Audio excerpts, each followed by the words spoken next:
Good evening. Can everyone please rise for the pledge? Pledge allegiance to the flag of the United States of America and to the republic for which it stands, one nation, under God, indivisible, with liberty and justice for all.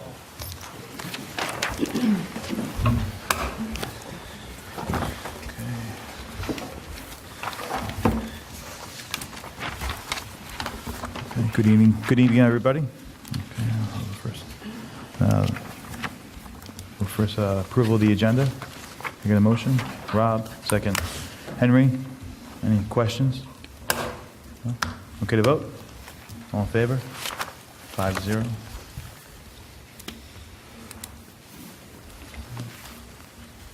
Mr. Poole, Superintendent's report. Good evening, and welcome everybody, and thank you, Board of Education. Just a few quick points. One is on the state aid executive budget proposal that was released last week. In the Shoreham-Wading River School District, our state aid proposals and that revenue is of great importance to sustaining our programs. The 2019-20 executive budget gave a very incremental increase in foundation aid for our school district of 0.25%, a value of $16,000. And that, coupled with some decreases in expense-driven aid for those two budget categories, resulted in a net decrease in state aid projected for next year of $77,000. The executive budget's proposal of a $16,000 increase in foundation aid does not reflect the realities of rising costs in our district and any district on Long Island. And when you put that in the context that Long Island and this community put forth more of a percentage for revenue for the state's budget than any other part of the state, then it's only fair that we get back appropriate and fair increases in state education. Just so everybody knows, expense-driven aids are really, those projections are based on prior year expenses. So they look at what you have spent, and then they create a projection for the following year. It is important to note, though, in what was in the media last week, that did not include state aid, building aid, and building aid is expected to increase in the school district for next year. So whether or not foundation aid and our review of expense-driven aids changes the executive budget's allocation, we should see an increase in state aid due to completion of capital projects. The state aid is typically not completed or supposed to be completed by law by April 1st. Last year, you may recall, we had a very similar low allocation of 0.29%, and with some advocacy from our legislative committee, the Board of Education, administration, and our legislators, Senator Laval and Palumbo, that number rose up to about 2.1%, really matching CPI. So we got about $100,000 more in foundation aid. We will be continuing those advocacy efforts this year with our legislative committee, and I do believe that the foundation aid number will go up with advocacy, and I look forward to working with the legislative committee this winter to make a change to that. So, additionally, the legislative committee is finalizing the legislative priorities for the school district. The Board of Education Legislative Committee has a brochure. It is now available on the district website. We'll be talking more about these 5 areas for priorities, but briefly, those 5 areas are: number 1, protect our New York State aid school aid allocations from any reductions, advocate for appropriate and fair annual increases, no more unfunded mandates, return control of the teacher and principal evaluation systems to local school boards, provide student access to multiple pathways to high school graduation to join the workforce of the future, and the establishment of a teacher's retirement system reserve fund to protect the future of our programs. Members of that committee attended an advocacy workshop 2 weeks ago on a Saturday morning. We will be attending, many of us, the Longwood Legislative Breakfast with several of our students and Board of Education trustees on February 2nd. The Legislative Committee has also been invited to meet with Senator Laval again this year to discuss our priorities. And additionally, thanks to the support of our PTA and our Teachers Association, who will be supporting the transportation costs, a group of 30 students from the high school in February are going to visit our local legislators in Albany to advocate for our school district. They'll have a tour of the Capitol building there as well. This evening, will be giving a presentation on special education. Mr. Hayward and Mr. Althoff will be presenting to the Board of Education on our current instructional support models for integrated classrooms. We are very proud of our special education students and teachers and the work that we do here for those great students. The presentation will share some proposals for changes in the ICT program recommended after a review, which included our instructional staff. The proposals are for consideration. Some of our work, ongoing work, is identifying potential efficiencies, and that is important for any school district. And I'll be presenting some initial strategic planning survey results this evening, and some initial themes and broad goals as the next step in developing a strategic plan for the school district. And finally, I'd like to congratulate Mrs. Levonic's students in grade 5. Those students were featured in Newsday's Kids Day all week last week, and I understand that they've been tapped to interview another celebrity and write another article in an upcoming feature. So congratulations to the students, really well written, and to Mrs. Levonic. Thank you. And congrats to Mr. Smith's son, Brandon. Okay, thank you, Mr. Poole. Opportunity for board members. Erin Hunt. Thank you. I just wanted to, this is not a statement from our board, but it's a statement from NYSBA, which is the New York State School Boards Association, regarding the APPR legislation. It says, the New York State School Boards Association requests amendments to the above referenced legislation prior to its enactment. Under current law, districts are required to use state-designed and administered exams 3 through 8 ELA and math as the measure of student growth in APPR for the education teaching tested classes and subjects. If enacted, this bill would eliminate that mandate and allow districts to select the state or an approved alternative assessment as a measure of student growth. While this seems like a good idea, paraphrasing, NYSBA requests the following amendments to be made to expand the scope of changes and limit the potential for additional testing. 1, allow school districts to select the measure or measures of student performance, including student portfolios, state assessments, and local assessments approved by the State Education Department. 2, remove the threat of state aid loss if a district does not have an annually approved APPR plan. 3, eliminate the requirement to use independent observers in addition to principals and other administrators. 4, restore the permissive use of currently prohibited evaluation elements, such as lesson plans and other artifacts of teaching, and parent or teacher surveys. 5, allow districts to differentiate the appropriate number and scope of observation conducted of tenure teachers with a track record of success, and probationary teachers and tenured teachers who require more coaching. And finally, districts should be authorized to implement these local options at their discretion without collectively bargaining these new flexibilities. Thank you. Okay. Thanks. Any statements from residents, Janice? No. Okay. You didn't want to, Katie, you didn't want to report on the CBC? No, I'm going to wait until the minutes come out. Yeah. Okay. Student staff recognitions, none. Old business, strategic planning survey results, identifying initial themes and broader goals. Mr. Poole. Thank you.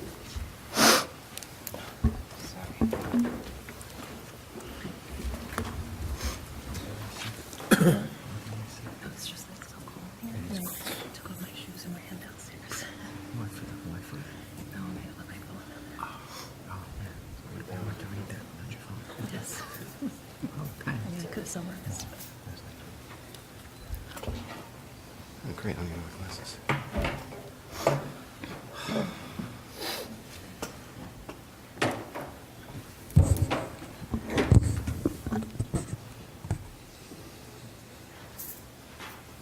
Okay, great. So this evening, very happy to share some initial analysis of the strategic planning survey that I'm very grateful that 1,000 of our residents, students, parents took the time to take the survey and give the feedback to the school district to help drive the creation of a multi-year strategic plan for the school district. So hoping this evening to share some results with the Board of Education. Some of the work that has also happened since the closing of the survey has been a review and a synthesis sort of the survey findings, the comments as well, to really develop 5 broad themes and then broad goals underneath those themes. Next steps, of course, would be to establish some focus groups, dig a little bit deeper into those themes and broad goals, ask the community if they make sense or not. Do they ring true as areas for growth for the school district? And at the same time, start to develop very actionable, measurable sort of annual goals to start to improve, in those areas. So just some overarching findings. And rightly so. It's a wonderful community, great students, great families. Residents are proud of their community, and view the school district in a positive light. It was interesting reading, going through and synthesizing the comments. They vary greatly in many areas. You'll hear some in support of, some will say for that very same topic area, there's an area for growth there. But those are very informative, and we will be continuing to use the comments as we look to develop sort of actionable, measurable goals lined up with the broad themes. So we had students participate, parents of students, district instructional staff, district support staff, preschool parents participated. Interestingly, 10% of the respondents in the school district who responded were educators in other school districts. So 10% of the survey results were other educators speaks to. I believe we have a lot of educators living in the school district. Most of the survey respondents had lived in the school district for 11 years or more. And if you can see, the survey tool allows you to create a Wordle, which really takes the words that come up with most frequency and makes them the largest word. So that's sort of a Wordle of all the words about why people move to live and work, in the school district. And what sort of pops out is people decide to live and work in the Shoreham-Wading Central School District sort of catchment areas due to the community, school district reputation. If you read a little closely, the parents lived here, and so they moved here as well, the location, and great neighborhoods. So question 4, maybe about 20 different questions that had a Likert scale attached to it, really asking participants' thoughts and opinions on generally sort of associated successful variables for high-performing school districts along the way. So I'll share some of those. At the end, there's a synthesis of all these responses, but I'll share some of those with everyone. So generally, if you take a look going across in this particular category, it goes from strongly agree to strongly disagree. So if you look over towards the right, the strongly disagree column, looking at the yellow colors, those would sort of be the group that, what percentage of respondents at some level disagreed with any of the characteristics on the left-hand side. So having high expectations for all students, you see that a way to look at it is strongly agree. 23% agree, 40%, so 63% agree or strongly agree that we have high expectations for all students. And those numbers vary as we go through there, but pretty consistently the percentage that disagree to some level fluctuates for around 10 to 20% or so. Keeping parents informed on their child's achievements, providing assistance for struggling students, are teachers available for extra help when students need it. Other categories of high-performing schools, a broad curriculum. Do we offer a broad curriculum for our students? Is the class size appropriate? So some of these questions, I'll point out the one on broad curriculum. While there are a lot of comments about that, when we form some focus groups, we're going to want to dig down with those groups. What are you thinking, and what do you mean by a broad curriculum? What specific area in the school district, really from your perspective, requires some broadening, or what is broad about it? So getting some deeper understandings about respondents' understandings of the word broad. The bottom one provides with appropriate instructional technology. Related to, so it's when you read the comments on some of those, you hear a lot in support of technology, and then you hear some where there's some places for growth in the area of technology in the school district. And then providing a safe and secure environment for all of us to live, learn, and work. That had a particularly high rating at 73% for, if I just look at the agree and strongly agree category. Additional high-performing schools survey topics related to financial support for a quality school program, capital projects, managing expenditures in a responsible manner, fiscally responsible budgets, very similar to other categories. Some of these somewhat disagree to strongly disagree, maybe a slightly higher than in some of those categories. But again, those will definitely be some questions to dig a little deeper in with the focus groups over the next few weeks. Supporting learning needs of the whole child.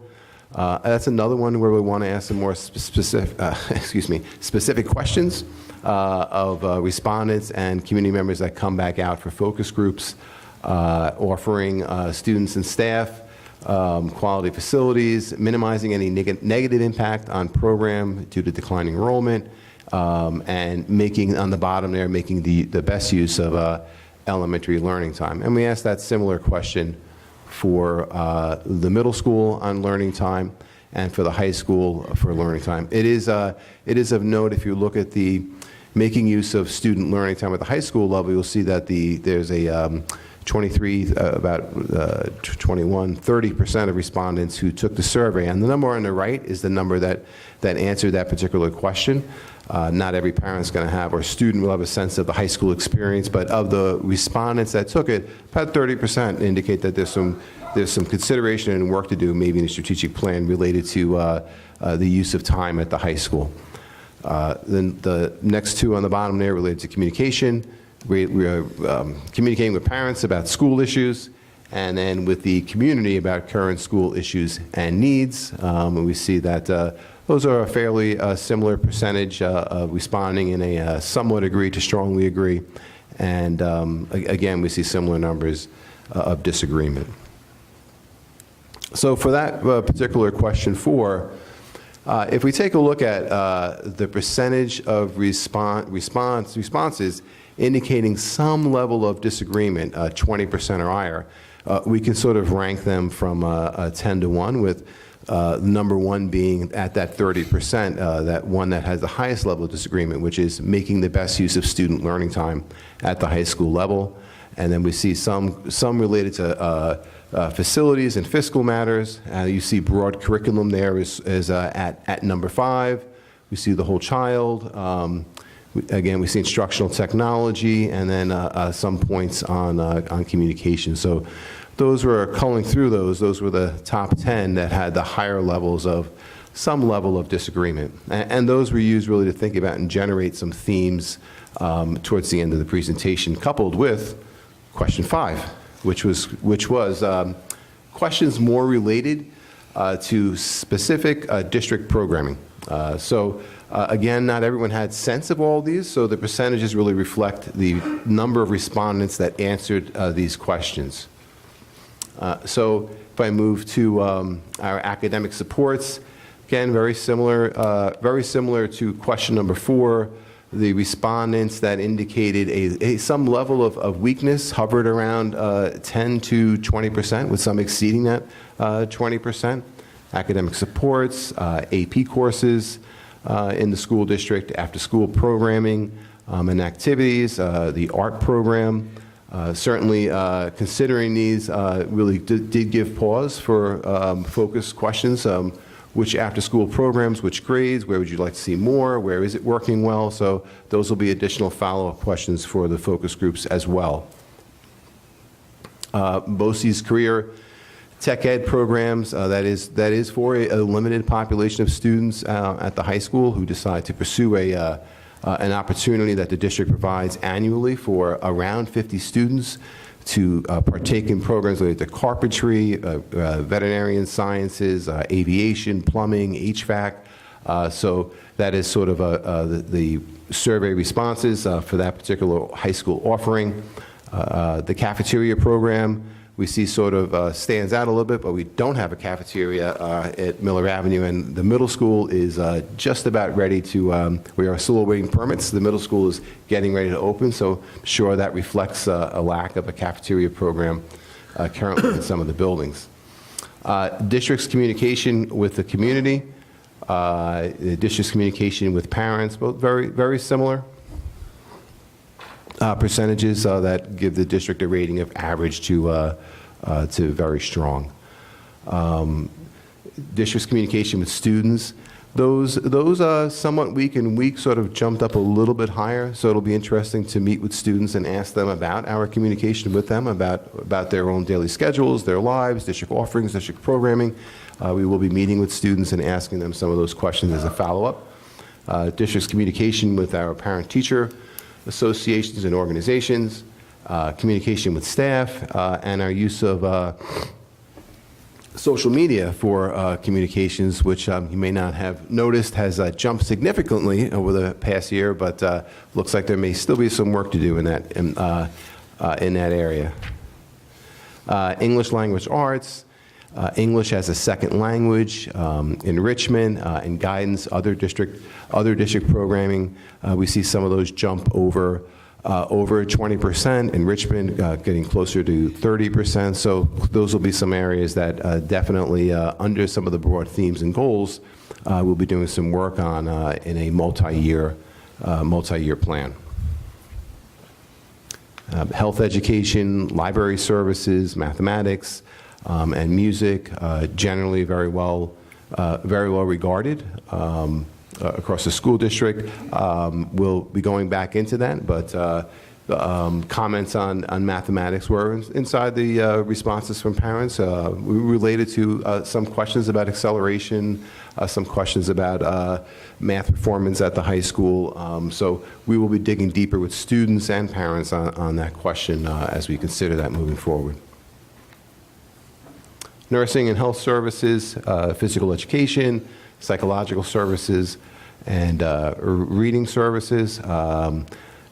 Physical education program, not very many respondents viewed that as weak or somewhat weak, and that may be due to the wonderful phys ed program, and that definitely is an area on Long Island where we are one of the few districts that exceed the physical education mandated minutes as a school district. The psychological services, some of these responses did give the committee internally in district some pause about, is it connected to communication?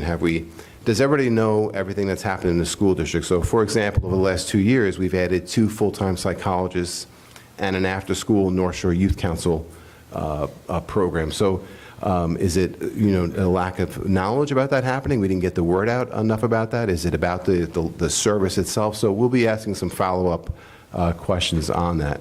The district's reading program,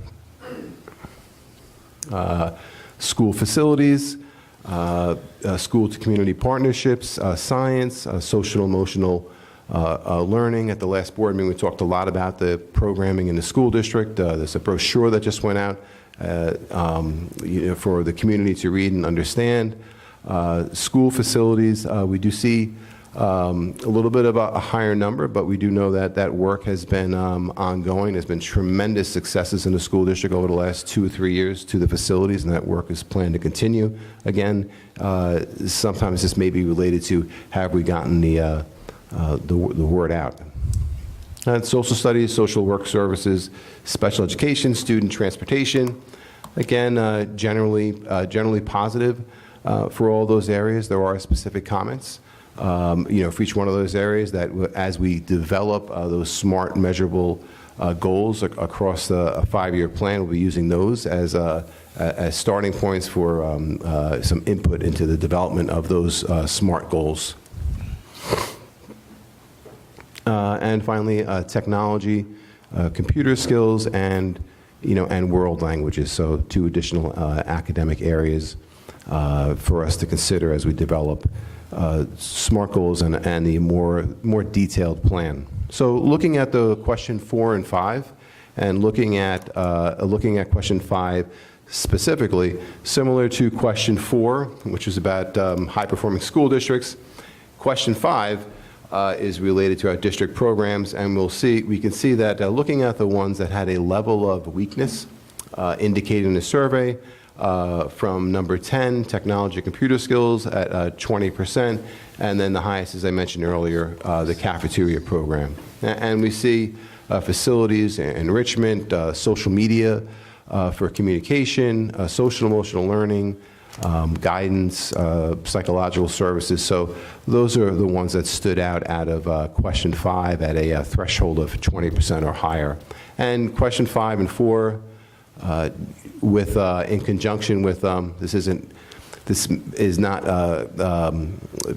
maybe easy to look at, but what are the 3 most important areas for improvement? And if you look again at the, it's a Wordle document, and we have some more work to do on culling through those words, and they will be very helpful when we develop the mission, vision, and value statements for the school district. But the words that are larger are words that indicate important areas for improvement. So we do see technology, we see cafeteria, we see bathrooms, buildings. So some of those words that stand out are words that had more frequency in that response. Same thing with number 7. What are the best words to describe our district? Kind of goes back to question 2 or 3, which was, why did you decide to work or live in the Shoreham-Wading community? So caring, supportive, and safe, strong, helpful, all great words that definitely describe the school district. Areas of strength. I didn't do this, but if I took question 8, the Wordle for question 8, and I put the Wordle next to question 6, I mentioned earlier that there was, this is going great, this could use some improvement. You'll see the same words pop out on both. So there was a little bit of, I think this is great, I think this should grow, I think this is not, this is great, I think this should grow. So a little bit of that in there. But again, areas of current strength, sports, our teachers, our students, technology, opportunities.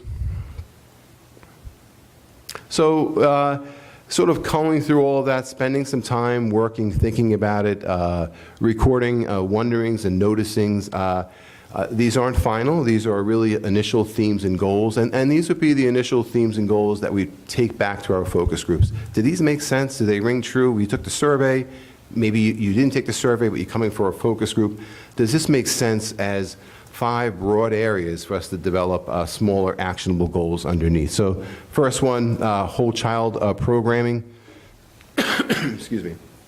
And you could see where under whole child programming, by June 2024, academic program of the school district will be strengthened by enhancing district programming under the lens of the key tenets of whole child learning: healthy, engaged, safe, and challenged. So one of the places where you might see some of those smaller survey responses pop up, like enrichment. You know, it'd be an interesting question to ask. How does everybody view enrichment, and what does enrichment mean to you? But any goals associated with enrichment or broadening the curriculum may fall under whole child programming once those are developed. Communication with all stakeholders. By June 2024, improve communication by increasing district to community communication, building to parent communication, and the use of social media web-based tools. And those were 3 areas that we identified as being in that group that had 20% or more, some level of either a weakness or a disagreement. Enhanced student graduation outcomes. Really driven by comments about, again, related to broadening the curriculum, giving kids access to multiple pathways for graduation. What are we doing for social emotional learning for students? So really developing some standards or outcomes for the school district will help drive growth in programming for getting our students ready for a college career and life readiness. The 4th, maintain high-quality programming. So by June 2024, maintain high-quality program while implementing economies and efficiencies, which is, I mentioned earlier, is an ongoing work of a school district that continue to provide fiscally responsible budgets. And it really came through in the survey that as you noted, many of the programs are rated very highly. Participants want to keep those programs. So how do we find a path forward to ensure that we're able to maintain high-quality programming in the school district in the face of all those challenges, including declining enrollment? And then finally, healthy, safe, and engaging learning spaces. Done a lot of great work over the last few years. The bond project, capital projects in the school district. I could probably spend 10 minutes rattling off the list of completed projects, but really ensuring that we continue to grow our facilities to have healthy, safe, and engaging spaces for students. So these are not final themes and goals. I hope to take them back out to focus groups, and then hopefully at some point in mid-February or so, sort of finalize the themes and the goals and start to work on what are those details. So sort of some next steps. Focus group meetings, January and February. I've mentioned those a number of times. Students, I'll be visiting the buildings, faculty. I believe in the February 12th board meeting, we have a tentative plan to establish some focus group meetings at the middle school after the walkthrough, where a trustee with an administrator, maybe 8 or 10 residents, can have some of those questions that we have about the survey results and get additional information to drive the SMART steps. So finalize the themes and goals perhaps by the mid to end of February.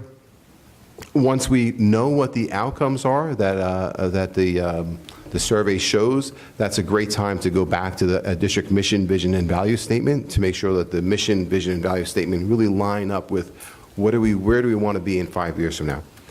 So there may be some revisions to that. Then in sort of the midst of that, the development of actionable goals, timelines, measurables that support those final broad goal areas, March, April.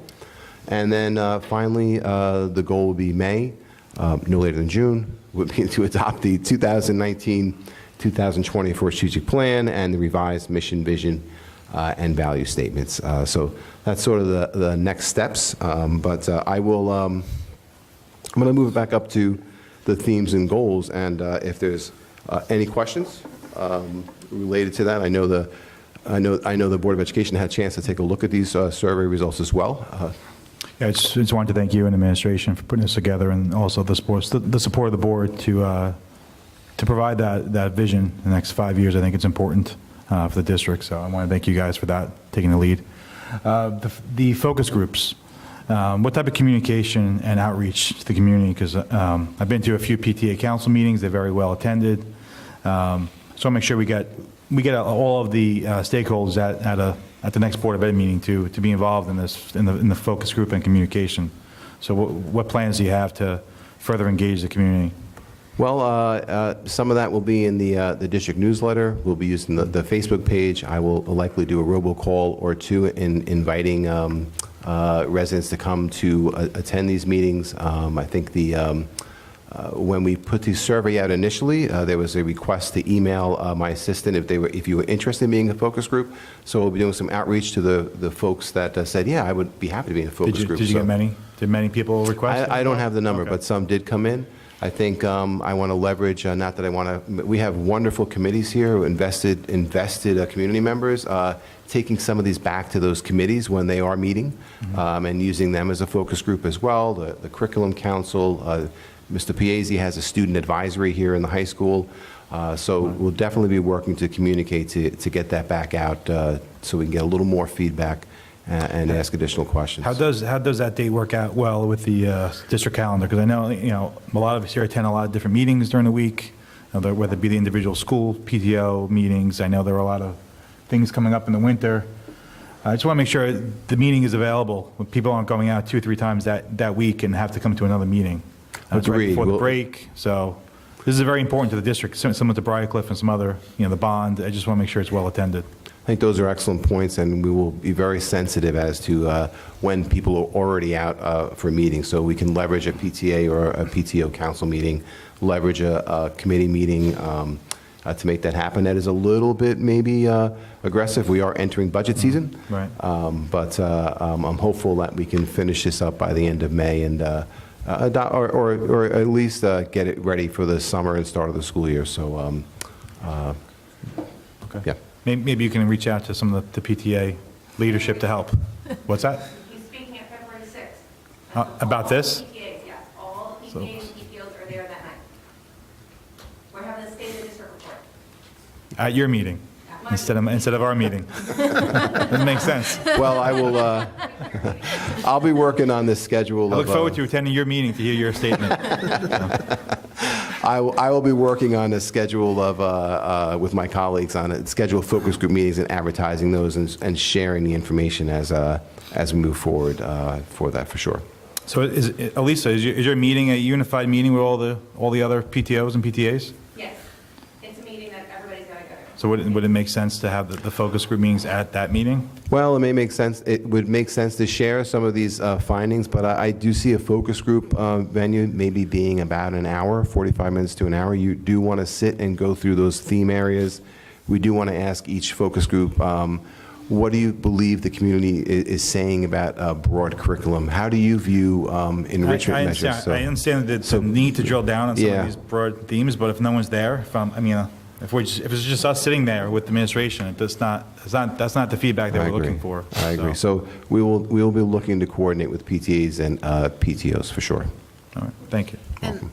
And I think that you already mentioned to us, but I just want you to mention to everyone else that you also have on your radar to reach out to Leisure Glen, which is a part of our district, as well as the civics. You've already have that this is part of. Absolutely, be reaching out to them and creating a time where they'll make themselves available as well. Thank you. When you say, I think it's a great idea to leverage the committees. When you say that, like realistically speaking, I'm just thinking about, one of the broad themes coming up as the curriculum. And I don't think we should focus so much on the word broad, in my opinion. I think it's the only question that pertains specifically to the curriculum. So I think that became like a catch-all question for just curriculum satisfaction in general. So I would feel like the curriculum committee meeting is a really great place for that, as you said, committee leverage. How would that look in terms of time, getting through the agenda and actually using that space to take these 45 minutes or so? Is that practical? Can we actually do Well, that? that's a great question. I think it's so important that if we needed to use all or most of that curriculum committee meeting, I think we would. If I go back, there are definitely some areas related to the curriculum on there. ELA, math, social studies is on there. So asking some further questions about that may take, without scheduling an additional meeting, that may take a good portion of a meeting to get through. But important work, I think the committee would be happy to undertake.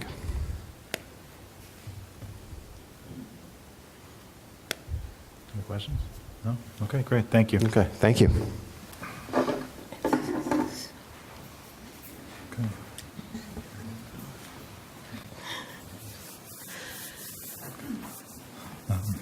Next item is reports and reviews, audit committee's statement, use of prior year state aid for 2019-2020 review budget. Mr. Poole, Mr. Coble, good evening, thank you for coming. My name is Larry Kogel. I'm a member of the Audit Committee for the school district. And at our last meeting, the administration presented us with a proposal to use up to $1,750,000 of prior year state aid out of our reserve, which is approximately $3.5 million. And our audit committee is not charged with making decisions, but just analyzing whether or not it's consistent with the mandate that the audit committee works under, the New York state law. And we recommend that the district entertain using the $1,750,000 for next year's budget request. Excuse me, just one quick thing. It is $1,725,000. Oh, all right. I'm giving you an increase. $750,000 All right. that Glenn had. All right. Glenn trying to slip in another 25,000 Yeah. there? Well, and again, Once again, Glenn. it's up to, as we heard in our committee meeting, this request has varied through the years, and consistently, it's never been used 100%. So your administration is very frugal with respect to spending, and it just gives them the flexibility of dealing with issues as they come up during the school year. Glenn, you might want to enlighten them about the sunsetting of the fund, the reserve fund? I had prepared that for them. Okay, That is in good. there, so they should have that. All right, good. So that's my report, and hopefully you'll approve it. Thank you. Thank you. Thank you. Thank you.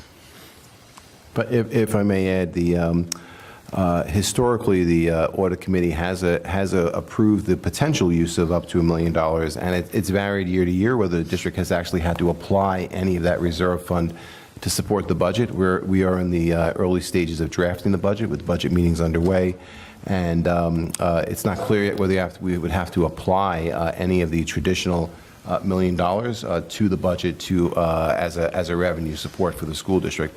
The other $700,000 or plus $1,000 is related to building aid projected and scheduled for this school year from the State Education Department, and it's a little bit of an insurance policy that the State Education Department comes through with delivering the building aid in a timely manner, for this year. So that's just wanted to add that. Thank you. Thanks. When was the last time we actually used, I know typically like Mr. Poole said, it's up to $1 million. When was the last time we actually tapped into that reserve or that allowance? We used in 17-18, $329,445. Prior to that, in 2014-15, we used $41,244. And in 2013-2014, we used a little under $1 million. Okay. Great, thank you. Special education programming, Mr. Poole and Mr. Hayward. To invite up Mr. Hayward and Mr. Althoff. Sorry. As well.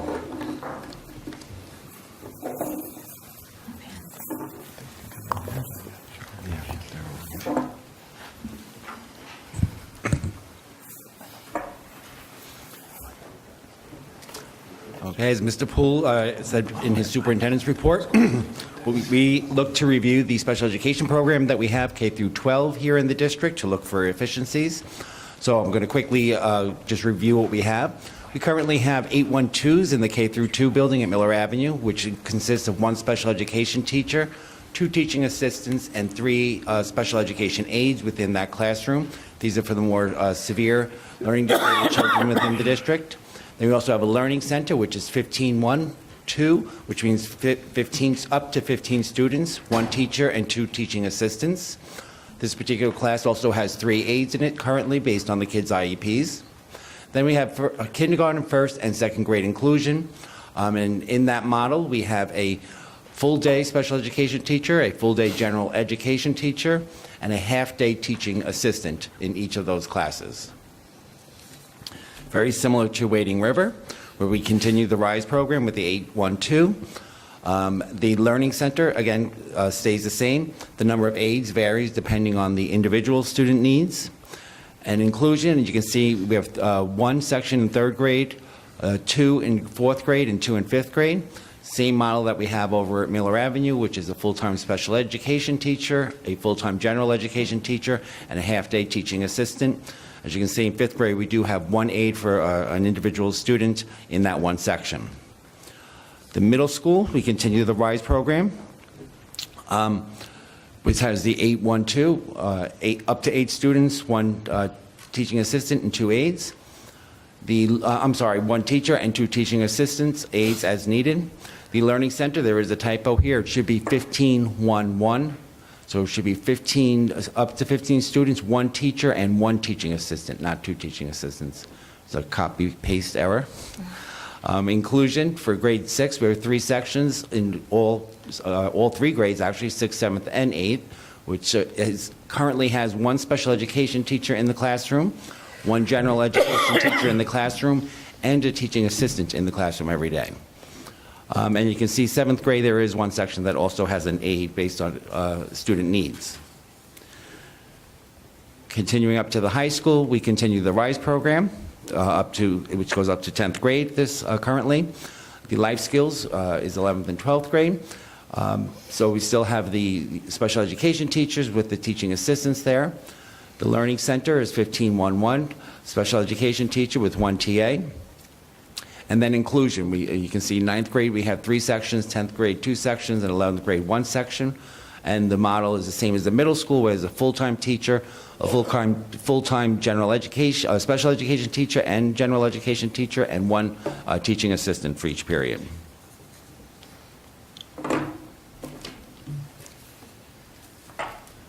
Okay.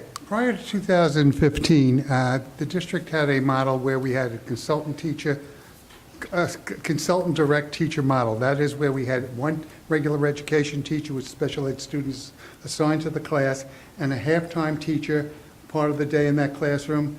Then that special ed teacher was assigned to another special ed class, regular ed class with special ed students, and they flipped. So when the special ed teacher was teaching halftime in one class, there was a teacher assistant covering the other class. When the special ed teacher went into the other class, the TA went into the class. So it was a flip-flop type situation of supporting students.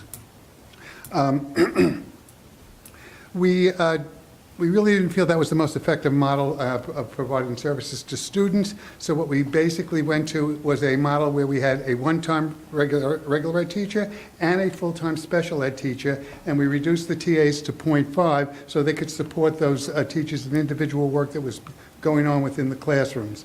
And basically that's how the program evolved. You have to remember back then we were not a Princeton plan then, we were K-5 building in both buildings. So all the teachers were originally in the pre-215 model from kindergarten through 5th grade, and then at Wading River and at Miller Ave.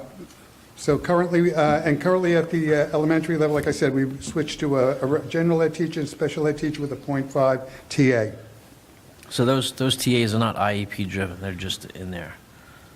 Correct. Okay. Correct. There are suggestions for class size ratios. There's a 12-1-1, there's a 15-1, there's a 15-1-2, there's an 8-1-3. That's up and down the regulation scale, both here and at BOCES. Right. Like at BOCES, you could have a 15-1. We chose to have 15-1-1s because of the amount of instructional support we felt the kids needed. And Chuck, just to piggyback on what Rob just said, all of the aids that were listed on top of this model, those are IEP or 504 driven, right? The additional aids based on Yes. a child's needs. Yes. So the additional on top of this, that is driven by Right, an like you IEP. can see in one of the breakouts, you'll see a 1-to-1 aid. That's for a child with a wheelchair. Okay. There's another one with a child with another type of a medical condition or condition where they require a 1-to-1. That's all on the child's IEP. That's a recommendation made by the committee. Thank you. Let's see, where are I? Lost my train of thought here. Okay, thank you. On the secondary level, we had at that time one regular ed teacher and a full-time special ed teacher at the secondary level schools with a full-time TA. And that went right through to the high school. I think what we saw, or what I observed, is that the effectiveness of the 0.5 was more than we needed because we had put almost another half of a teacher into each one of the inclusion classrooms. We've also kept our inclusion numbers fairly low when we start our section, so there's a great amount of support available, and we felt the 0.5 teacher assistant would help the teacher where there's a reteach period, usually at the end of inclusion. There's a reteach period. The teacher goes with their students from subject to subject. They notice where they're deficient or they're not getting the point. Then when they go to the reteach period, they can go in there, and if they have the TA, that would be helpful. In one of the models in the co-teaching, it's called station teaching. Each teacher would teach a station, then there's an independent research area to see if they've developed an understanding of the concept that's being taught. A TA could be assigned to that to supervise it. They can't teach something new, but they can reinforce what was taught at the teaching stations. So those types of things we made allowances for by keeping the 0.5 aid in the model. I think the model also would be just as efficient in the secondary level with regard to that, with regard to the amount of service that the kids need with the supervision. Because again, there is a teacher, say in the secondary, the special ed teacher goes with a cohort of kids. Say there's 6 kids in that inclusion class. She goes to math, science, social studies, and English. So she's with those students all through their academic periods, and then has the reteach period to support it. I think it sometimes becomes overkill to have excessive staff in there, and they don't know necessarily who they're going to be addressing. And again, the reteach period is, again, important in the secondary level, where they can work with those students that haven't gotten the concepts. The teacher can say, all right, take this group, this is what happened in algebra, they have to reinforce that, and reteach, because, again, the TA can reteach. So basically, that was what has been going on, and I think, let me see where I am. Huh? Okay, you can wrap it up. Okay. What we've done also in the last few years is do a lot of training with the inclusion teachers, K through 12. As Chuck was saying, there's various models of teaching. We felt that the teachers in some of the classrooms that we did observe, a teaching assistant interjecting herself or himself into a lesson would actually be more disruptive. So by using this model, it would be an alternate day. The teaching assistant will go into the classroom on alternate days, so that the teacher can plan for a specific type of teaching during that period to utilize the teaching assistant. Where the other days that they're not there, it might be more direct instruction or something that just the two teachers would be able to handle. So we thought this would be a ways to phase into that. And just we wanted to emphasize, as I said, we have various level of programming, special education programming, K through 12. We are not making recommendations for any changes in any of the self-contained programs with some of our more needier students. Any questions? Right, thank you. Thank you. Thank you.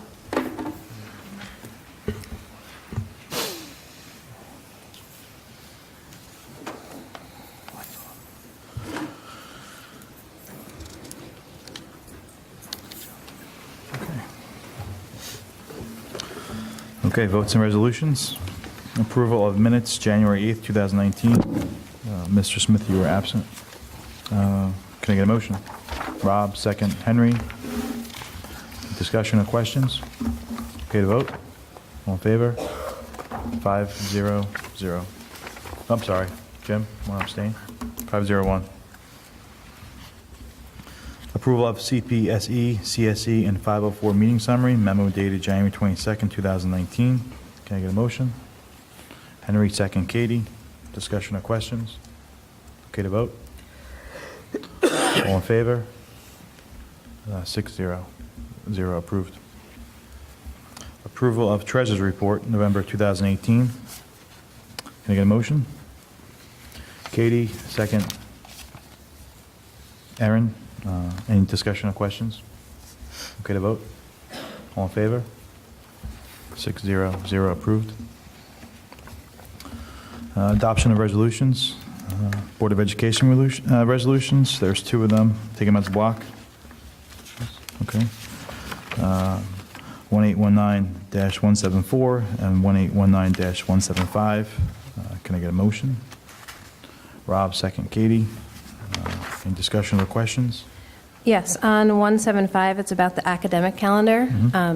I'm sorry I didn't ask you this in advance, but I know you know the answer, Jerry. Can you just speak to how snow days will be affected with this calendar? For the 1920 school year, Yeah. it's similar to this school year. I'm asking Mr. Hayward to correct me. This year is a little bit different from years past, but the first two snow days will not ask students staff to make up the first two. I believe the third snow day is the give back of the spring. Tell me if I'm wrong. The spring conference day, and the fourth day would be the Friday of Memorial Day weekend. So built in are 4 snow days that would not impact any other vacation times across the school district. I think if we what the state did when there was an exorbitant amount of snow days, they do allow for a professional development day, maybe for that 5th day, something to consider if that ever arose in the following year as well. So potential maybe for 5 days in the calendar. Thank you. And what about Election Day? Just for, Election day is scheduled to be a staff-only day next year as well. thank you. Okay. Any further questions? No? Okay to vote? All in favor? 6-0 approved. Curriculum, instruction, and assessment resolutions. There's 2 of them. Okay to take them as a block? Yes? Okay. 1819-176 and 1819-177. Can I get a motion? Katie, second. Jim? Any discussion or questions? Okay to vote? All in favor? 6-0-0 approved.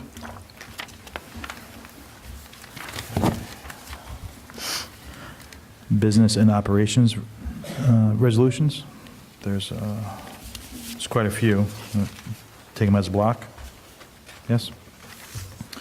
Okay. 1819-178 through 1819-183. Can I get a motion? Sorry. Henry, second. Katie. Any discussion or questions? Okay. Okay to vote? All in favor? 6-0-0 approved. I'd like to thank Dr. Sweet for his donation to the SWR Theater Program. And also, I would also like to acknowledge the Agricultural Education Incentive Grant Award. Okay, personnel. Can I get a motion for personnel recommendations? Katie, second. Rob. Any discussion or questions? Okay to vote? All in favor? 6-0-0 approved. Janice, any communications? Just that reminder along with legislative breakfast on February 2nd. It's coming up. Do we have a lot of respondents from the community? Okay. Yeah, we have PTA, PTO members, legislative committee members, administration, Board of Ed, students. We have some students. Are they asking questions again this year? Last year? No, I think Mr. Paul- The format changed a little bit. I think at last year's legislative committee. questions. Yeah, I don't know that any students were asking. It didn't. I'm not sure how pleased we were with how that went for students. So I think it's structured a little bit differently. Not that the opportunity was taken away, but maybe it's lessened a little bit. I'll be attending. I don't know if anyone else. Yeah, I think we all are. Oh, we are, okay. All right, great. Bigger table, yeah. Okay, any discussion items? Yes, I read the statement about the APPR legislation, and I actually told you that I was going to mention this, but... Not in public, but that's okay. No, I said in public. I don't know. I remember that.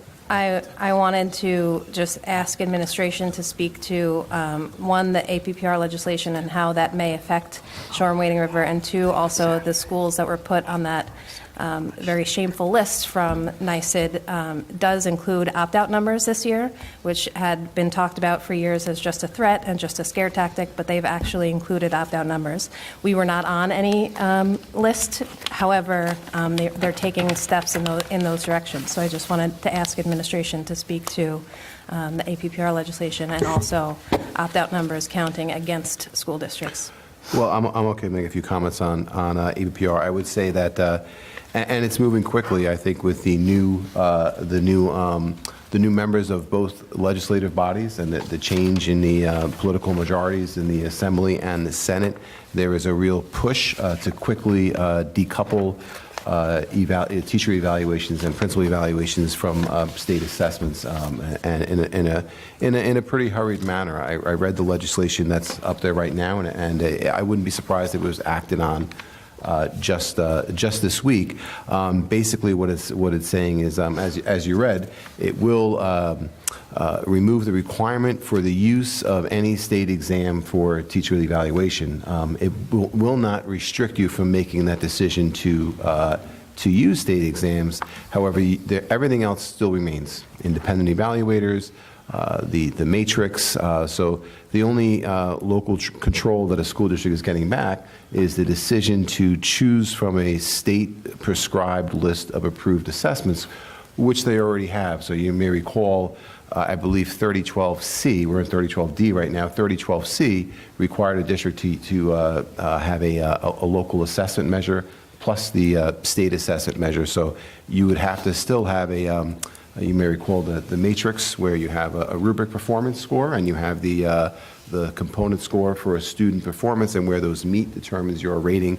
So with the legislation as it stands right now, it does decouple it from the requirement for state exams, but everything else remains. I know some of the advocacy from the Superintendent's Association is to ask our legislators just to take a pause. The commissioner has put together a pretty varied stakeholder group to take a look at this. NISBA and NISCUS have similar proposals out to the legislators and to state ed to add some of those items that you mentioned.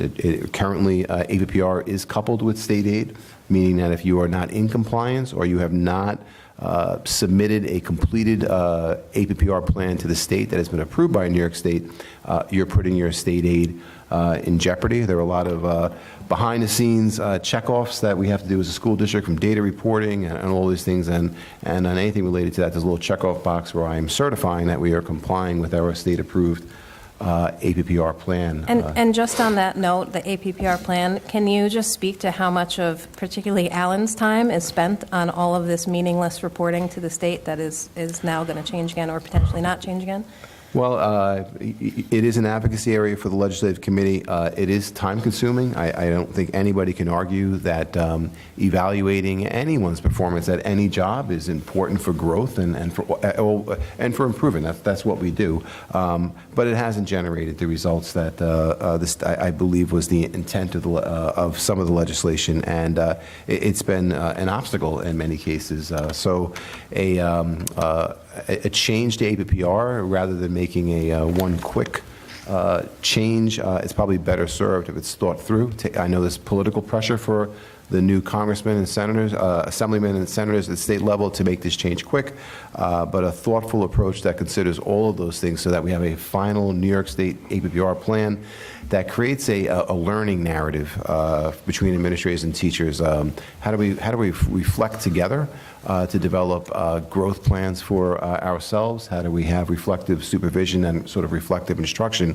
not hampered by a fear of a politically designed APPR system? So I know there's been some outreach to legislators. I know I spoke with Senator LaValle's office last week and asked for a slowdown. Say that not that we don't want the decoupling, but let's just get it right once and for all. And it is quite time-consuming. The reporting implications for it are tremendous. Right now, we are double reporting.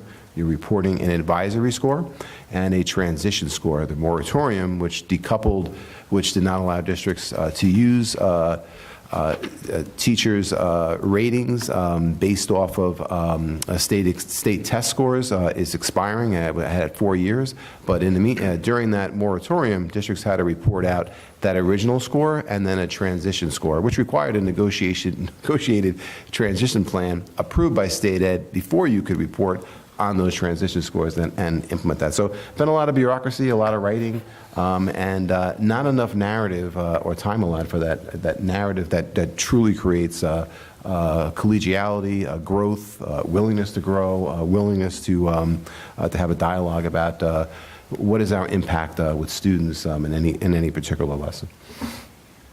Thank you. Okay, any additional comments from residents?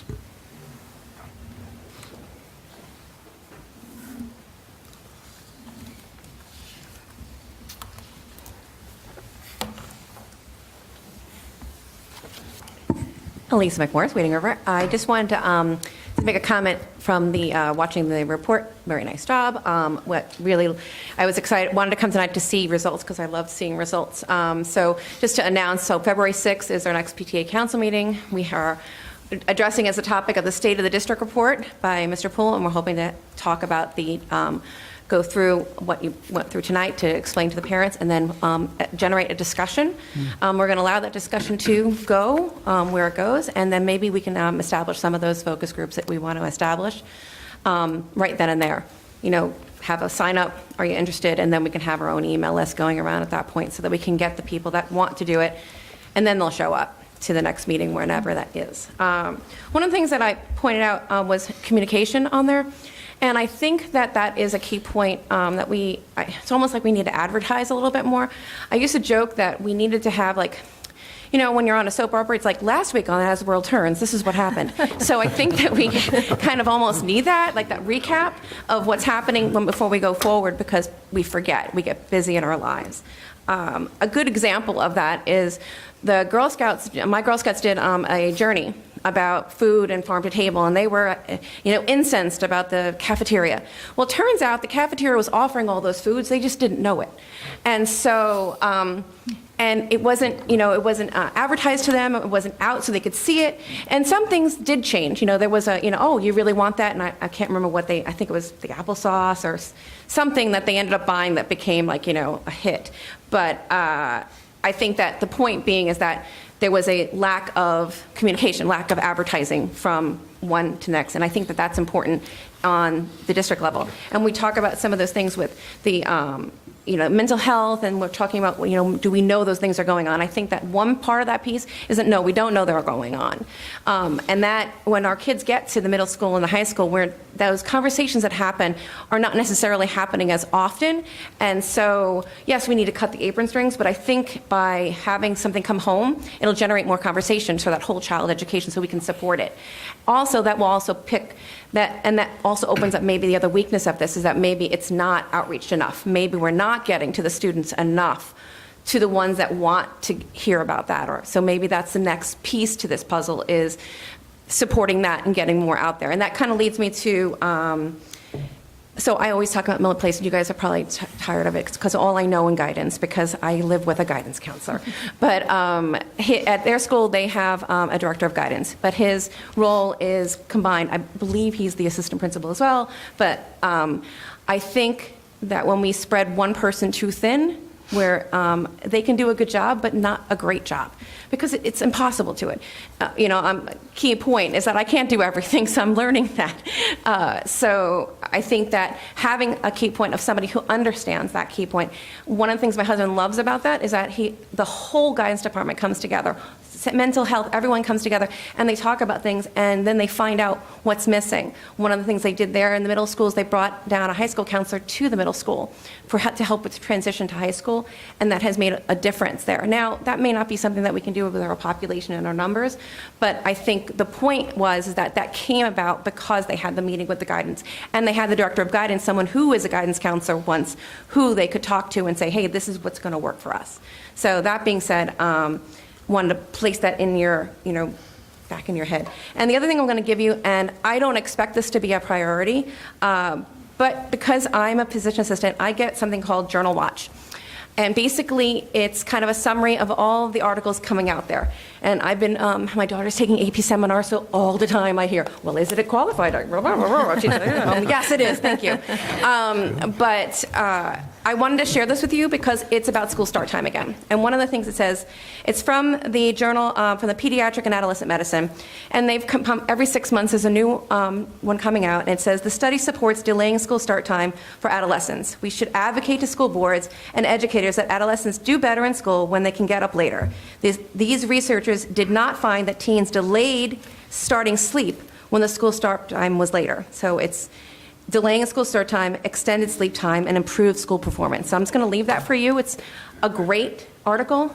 It's something that we should keep out there and keep thinking about, because you think about most of the juniors and seniors do take first period off, and you can see that improve. Now they're older, their mood is improved, all that kind of stuff happens at that age, but, and I say before, so you understand when I say before, because I quantify it with my daughter. Before this happened in my family, I noticed a difference when she was a first period off and came in. I noticed a difference in her mood.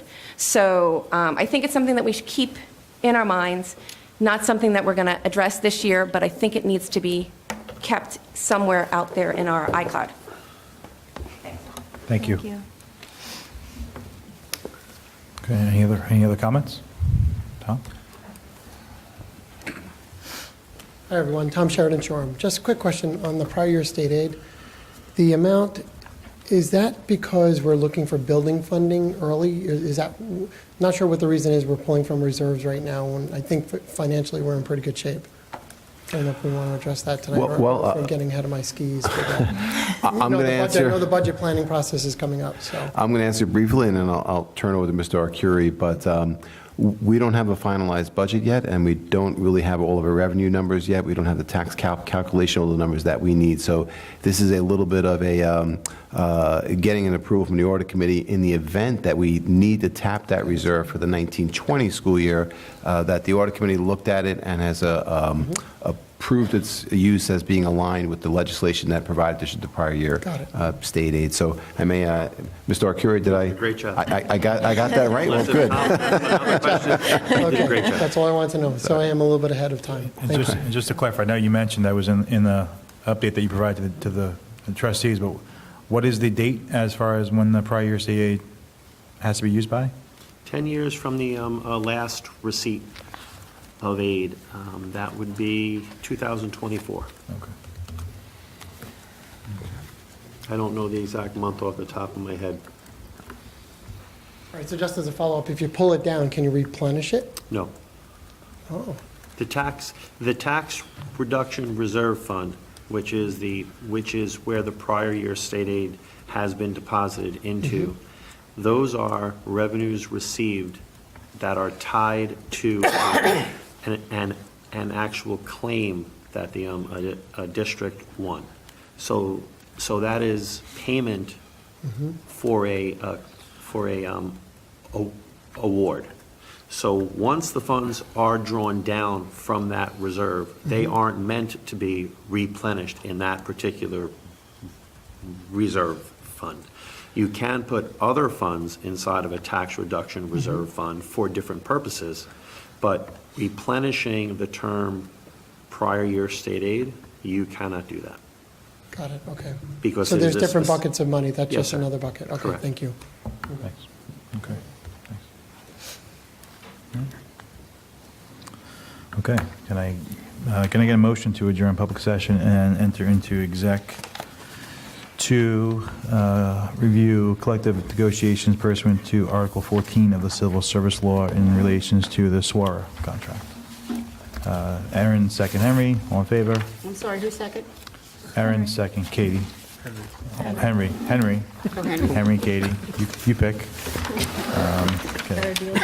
6-0.